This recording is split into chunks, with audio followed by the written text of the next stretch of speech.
Absolutely beautiful. Look at how soft this bread is looking. Mm.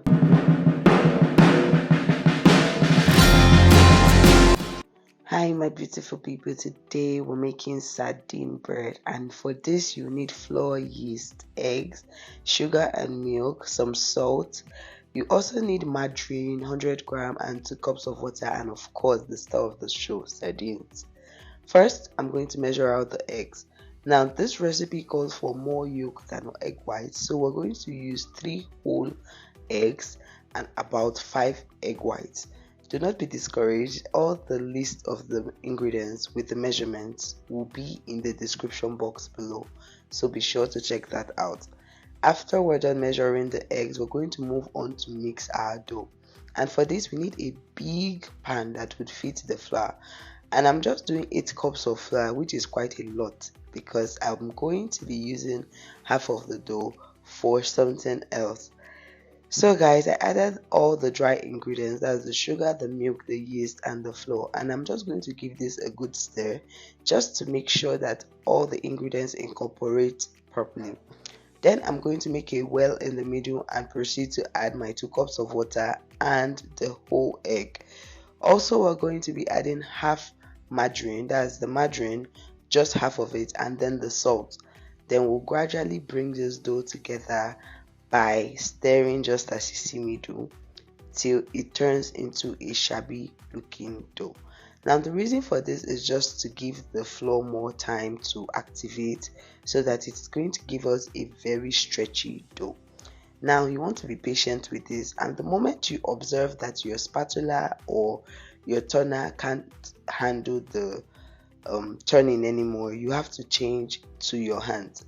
If you have a stand mixer, you can definitely use this for it. You can also use it with the hook attachment so that it gives you the best result. Anyways, I transferred this onto my work surface and then I began to knead this vigorously. Now I have so many bread or dough video that I've taught how to knead properly, so be sure to check out my other videos to see. Now the kneading time takes about 10 to 15 minutes, but for me I needed for 20 minutes. I kneaded this first part for 10 minutes and immediately the dough got smooth as like this. I proceeded to add the second half of the margarine, and this second half, it's not going to take so long to get the dough ready anymore. The goal is to make sure that all the margarine incorporates into the dough without having any parts where you would find margarine, because it won't bake nicely. So I proceeded to re-knead this for an extra 10 minutes just until the dough was less sticky and I was sure that the dough is extra stretchy. Even in the look of the dough would look very mixed. Like, I don't know how to explain it, but it just looks shinier and more organized or composed.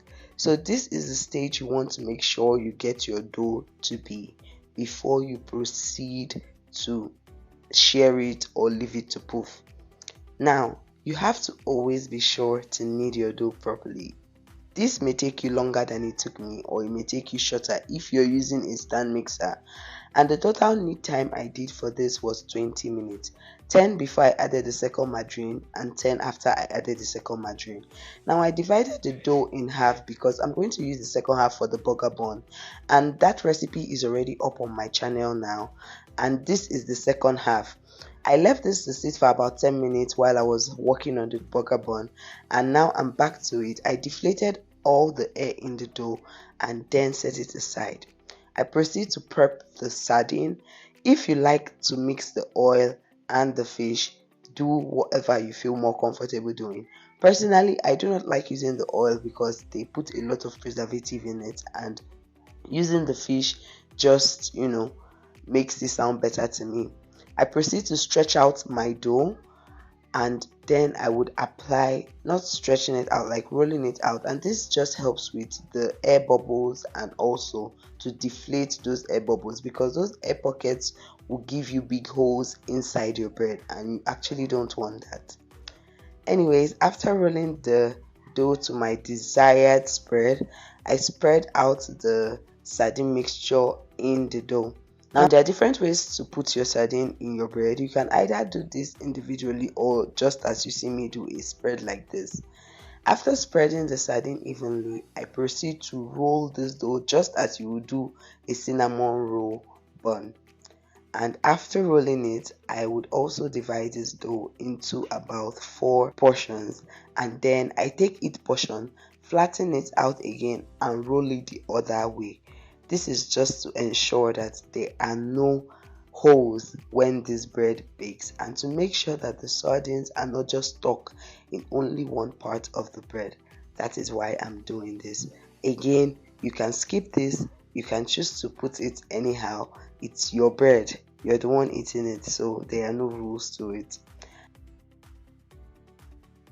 I let that put for about an hour, and after they have doubled in size just like this, I am going to glaze just one pan, just so that you see what the difference would be after baking. Regularly, if you're making commercial breads, you do not need to glaze them, you only need to bake them. Because glazing the bread, I don't know why they don't do it, but in Nigeria they don't actually do it. Anyway, I baked the bread in a preheated oven of 350 degrees Celsius and then proceeded to bake for about 25 to 30 minutes, just until I was sure it was fully baked inside. Immediately I brought out the bread from the oven, I decided to glaze the one that I did not glaze with egg with butter, just so that it gives exactly this shiny effect.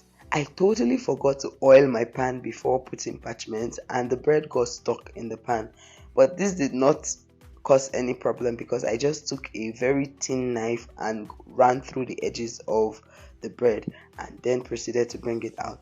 Do not try this for cake, okay? I posted a recent cake video where I showed you how to use one flavor to get 4 cakes. For example, that video, do not attempt to not oil your pan before baking because your cake would literally scatter even if you do the knife, except it's a sponge cake. But anyway, back to the bread. Now guys, look at how good this bread looks. It is so soft, so fluffy, so tasty. We finished this bread in 2 days and we're only 2. Mind you that we are not a bread eating home, we don't eat bread regularly, but this was an absolute delight. Let me know if you're going to be trying this, and also comment down below what you would like to see me try in my next video. Don't forget to like, share and subscribe to my channel for more exciting new home cooking videos, and I'll see you in my next one. Bye guys.